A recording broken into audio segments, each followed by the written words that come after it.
Hey folks, this is Kalani. Patch 11.1.5 is shaping up to be bigger than we thought, with so much new content coming our way and a whole bunch of extra features like user interface updates. A lot of the content also gives us easy new gearing options, and you'll be able to get hero track gear very reliably from solo player friendly content. We're also going to be able to straight up buy the best gear from raids, so how you gear up is going to change quite dramatically when this patch goes live. So let's go over all of the new features coming in patch 11.1.5 and what we know so far. Now before we jump in, a big thank you to our newest patrons and members. If you want to join these wonderful folks and have your name at the end of every video, you can find links in the description or click the join button just below the video. Let's start with the real meat of the patch, the actual content we get to play through. Up first we have the Nightfall event and the Flames Radiance faction. You'll find a little camp down in Hallowfall that offers up a bunch of repeatable quests that mainly deal with pushing back the remaining Nerubian forces trying to invade Hallowfall.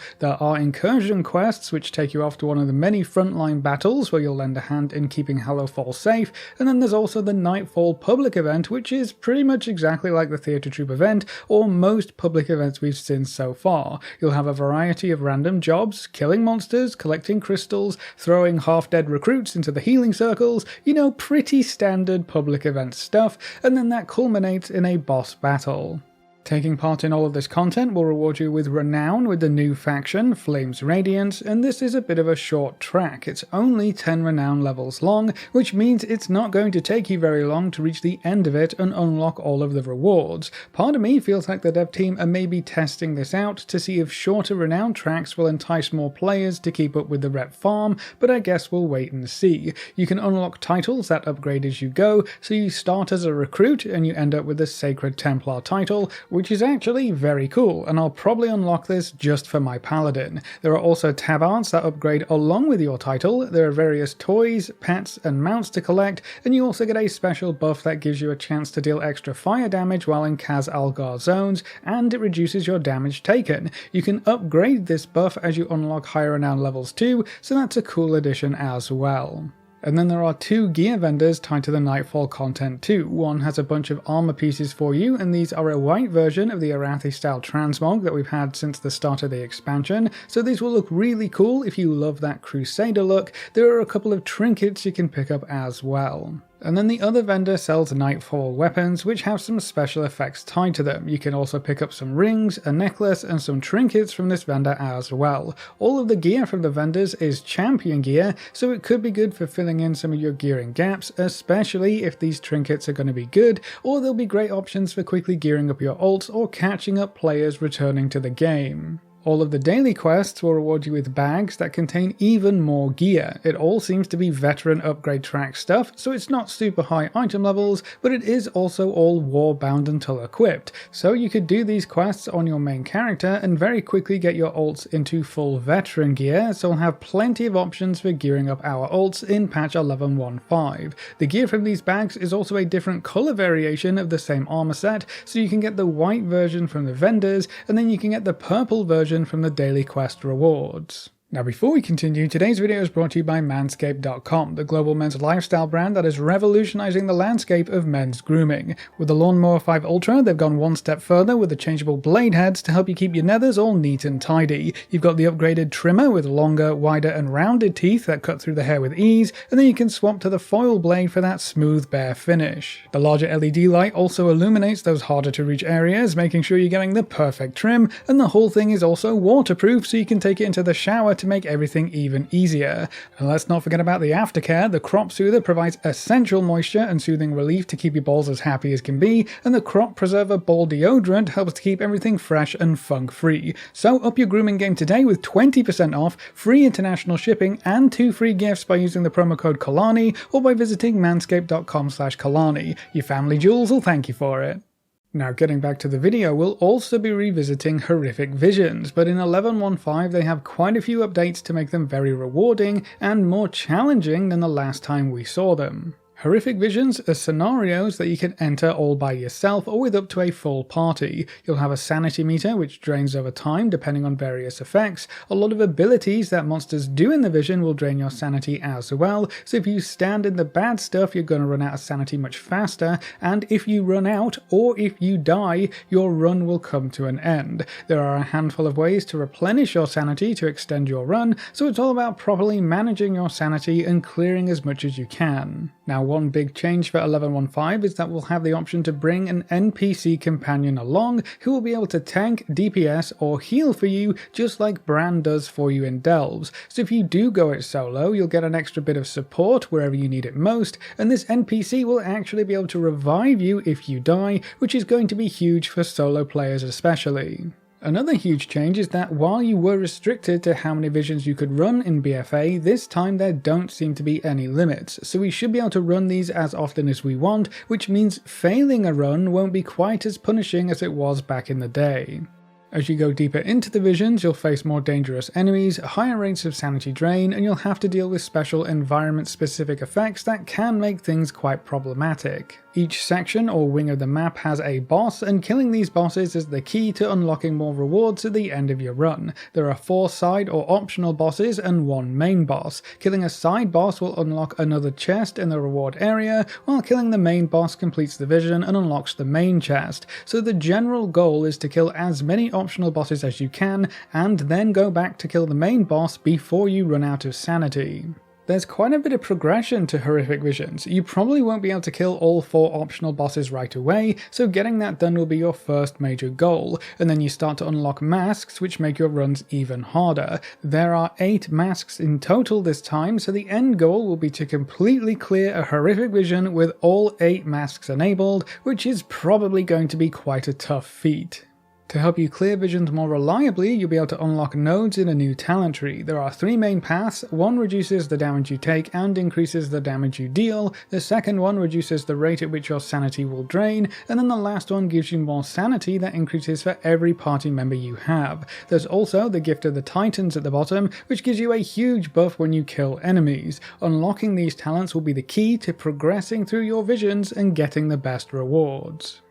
Every run you complete will reward you with a new currency called Displaced Corrupted Mementos. You can use this currency to unlock new talents, purchase mounts, including various mounts that were made unavailable until now, and there are plenty of transmog rewards to pick up as well. You can also buy some decent item level weapons. There are 3 different vendors. One sells veteran weapons, one sells champion weapons, and then the last one sells hero track weapons. Each one is locked behind further progress in the Horrific Vision system, but that means by the end of it you'll be able to pick up hero weapons just from this vendor.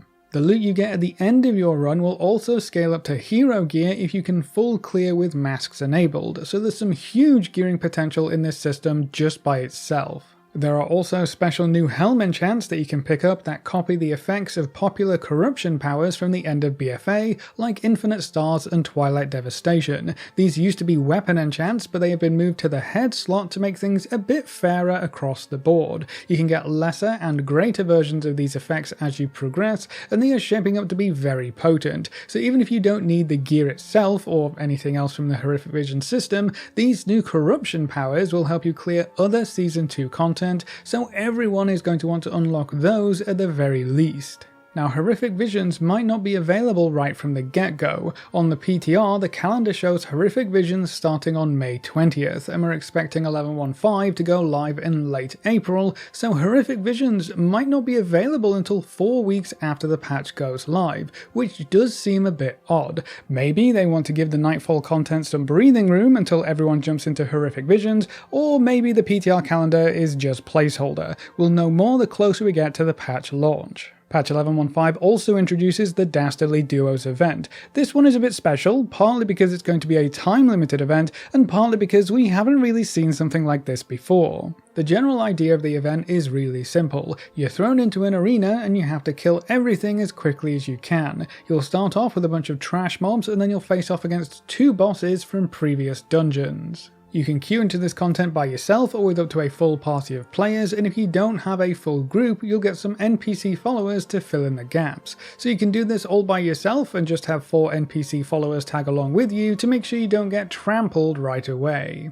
The event will run for 6 weeks, and as the weeks go by, more bosses will be added into the mix to change things up. There are plenty of cosmetic rewards to pick up along the way, and a handful of toys themed after the event. Every run seems to reward you with veteran gear, so it could be a good way to gear up any lower geared characters or alts that you have, and then the weekly quests also reward champion gear, so if you complete those every week, you're looking at 6 pieces of champion gear total. But a good chunk of the event seems focused on obtaining as high a score as you possibly can. The more damage you do during the event, the higher your resulting score. The faster you clear everything, the better your score will be, and then you can use a variety of items to increase your score further, like adding time back onto your timer, or even summoning more bosses. If you have enough items, you can just chain summon bosses to keep racking up those score points. There are also special score multiplier zones in the arena, and you can actually create these with the special cheery bombs. You can kick these around, and when they collect enough cheers, they spawn a score multiplier zone, so being able to stack these zones on top of each other could provide a huge bonus to score gains as well. There are various buffs that you can pick up before starting your run, like food buffs to increase your damage or decrease your damage for a score multiplier, and then you can pick up a variety of potions to help you out as well. There are also various power-ups you can pick up and items to help you in the arena, like keys to operate the vehicles around the edge of the zone, so you can hop in the flying machines and nuke everything down that way. So a big part of this event will be about collecting the necessary items to crank up your score, summoning as many bosses as you can reliably kill, and heading over to the podium to show off your crazy high score to everyone else. I'm not sure if there are any actual rewards tied to your score just yet. There are a lot of achievements that you can unlock, but the score mostly seems to be for bragging rights, but the PTR may still have a few pieces missing. All in all, it's shaping up to be an interesting event, though it may lack some reward incentive if you aren't interested in the high score system. Dastardly Duos is earmarked for June 3rd on the PTR calendar, so it could open up after Horrific Visions, but delaying yet another part of this patch for that long does seem strange. The gear rewards from the event would also be totally overshadowed by the Horrific Vision system by the looks of things, so maybe the PTR calendar isn't accurate at all. Time will tell. Now, something that everyone should be excited for in patch 11.15 are the counterfeit dealer's chips. These are the new dinar currency that was supposed to be part of the raid renown track in Season 2, but the dev team decided to cut them out, and they will instead be a part of patch 11.15. These dealer chips will allow you to purchase any weapon, trinket, or special item from the raid. The trinket and ring from Gallywix seem to be on top of almost everybody's wish list, and then there are several very powerful weapons in the raid as well. So you can just straight up buy your best in slot items from the raid, and all of these items will be on a special upgrade track that lets you upgrade them to 6 of 6 mythic equivalent item levels, so they're just flat out the best gear in the game, and you can buy whatever you want with these new dealer chips currency. Now, while we know that the general plan is for these to be available in patch 11.15 somewhere, we don't actually have any info on where they're going to come from or how many we'll be able to get. The renown track offered 2 when they were rewarded from that, so we should be able to get at least 2 from whatever the new source is, but previous iterations of these vendors had 3 tokens available or even more, so we'll just have to wait and see. When we have more info about the dealer chips and where they come from, I'll be sure to keep you updated. Patch 11.15 is also going to be a great time to get caught up with a variety of content thanks to the Winds of Mysterious Fortune buff. This provides you with 20% bonus experience gains for levels 10 through 80, and anytime we get a big experience bonus buff, it gives you another chance to get any alts leveled up that you haven't gotten around to yet. If you want to level up a new character to try out something different, or just have an army of max level alts to play everything at once, 11.15 will make leveling up much faster. The reputation bonuses are also kind of insane. You'll get 200% bonus rep gains for Dragonflight factions and 100% bonus rep gains for War Within factions. So if you're a little behind on renown farming, either for the Cartels of Undermine in patch 11.1 or some of the older renown tracks from the start of the expansion, you'll be able to catch up super quick with this buff in play. There are still quite a lot of useful rewards that you can pick up from all War Within renown tracks, and things like seasonal currencies update to the current season, so you can get a bunch of Season 2 crests from the renown tracks, and even things like extra restored coffer keys. If you didn't play during Dragonflight or just didn't finish off the renown tracks from that expansion, this is also a great time to get those squared away. There are some cool cosmetic options locked behind those renown tracks, and there are several achievements you can pick up along the way as well. So if you find yourself looking for something to do, farming Dragonflight rep might keep you busy during 11.15. And even if you don't have any ults to level or reps to farm, this event buff is special because it also gives you a chance to collect mysterious satchels when completing quests or killing stuff in the Dragon Isles or Kaz Algar. You'll be able to get gear, transmog, and combat and experience potions, so even if you don't actually do anything special with the buff, you could get some extra goodies as long as you're playing the game. Another huge update in this patch is the addition of the cooldown manager. You can turn this on in the options menu, and it basically gives you a very bare bones weak aura style heads up display for key abilities that you might want to track. There are 4 parts to the manager, a section for tracked buffs, one for essential cooldowns, one for utility cooldowns, and then we have a tracked bars part as well. They're mostly self-explanatory, and altogether you have a nice little neat package to help keep track and manage most of your important abilities for your class or spec. You can customize each section, making them larger or smaller, moving them around, changing the opacity, and even how they display certain things like timers, icons, and names. It's not a crazy amount of customization, but you can definitely get the job done with this new default UI element. I think this is actually a great middle ground between the default UI and some larger, more complicated weak aura packages. You can try this out in 11.15 to see if you like it, and if you can get used to it, it may be worth trying out some weak aura packages to see if the extra info is useful for you. If the baseline cooldown manager helps you out and is all you need, fantastic. If you don't like it, also fine. It's great that the option is there and part of the default UI, so you don't have to go out of your way to really enable this stuff. I would love to see some finer tuning options like selecting and removing certain abilities, but with this being the first iteration, I'm sure we'll see this get more fine tuning with future patches. But the most exciting part of this new feature to me is the potential. Blizzard are clearly taking popular UI enhancing add-ons and making a version of them available as an option in the default UI. That's a pretty huge first step. The cooldown manager could be the foundation for a whole bunch of future UI updates, which is really exciting. I hope they continue to iterate and expand upon the UI as the patches and expansions roll by. And then we have some other very important changes coming with the new patch as well. Guild renames will be removed from the cash store as an option and will instead be available in-game and cost 200,000 gold. All you have to do is pop by the guild masters in one of the major cities and they'll be able to handle the name change for you. It's nice to see some previously paid services being available for in-game gold. I kinda doubt we would see it, but I would love for the character-based services like name change, race change, and faction change to be available for gold in-game in a similar manner. I guess we'll have to wait and see how generous the dev team feels on that front, but what is very curious about the guild name change update is that the dev team actually announced this separately from the 11.15 PTR notes as well. So if the guild name change update is scheduled for April 22nd, like it says in this blue post here, and it's a part of patch 11.15, then that's a very strong indicator that the patch is set to release on that same date. We previously had hints about Children's Week updates coming through this patch as well, and that holiday starts up on April 28th. So April 22nd is looking like a very likely release date for this patch.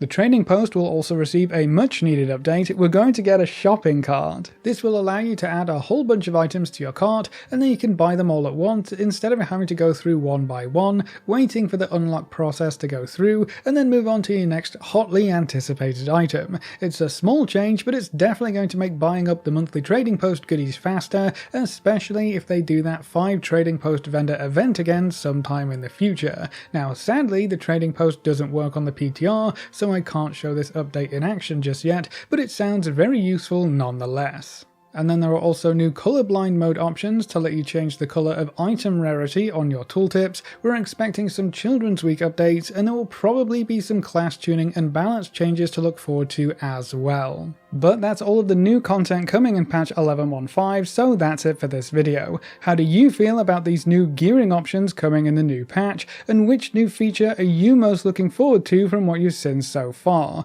Leave all your thoughts in the comment section below. A big thank you to all of our supporters over on Patreon and to all of our members here on YouTube. You can see their names floating by on screen. If you're interested in supporting the channel, you can find links in the description or click the join button just below the video. If you enjoyed the video or found it useful in any way, make sure to subscribe and ring that notification bell so you're always kept up to date. Thanks for watching, folks, good luck and have fun, and as always I will see you next time.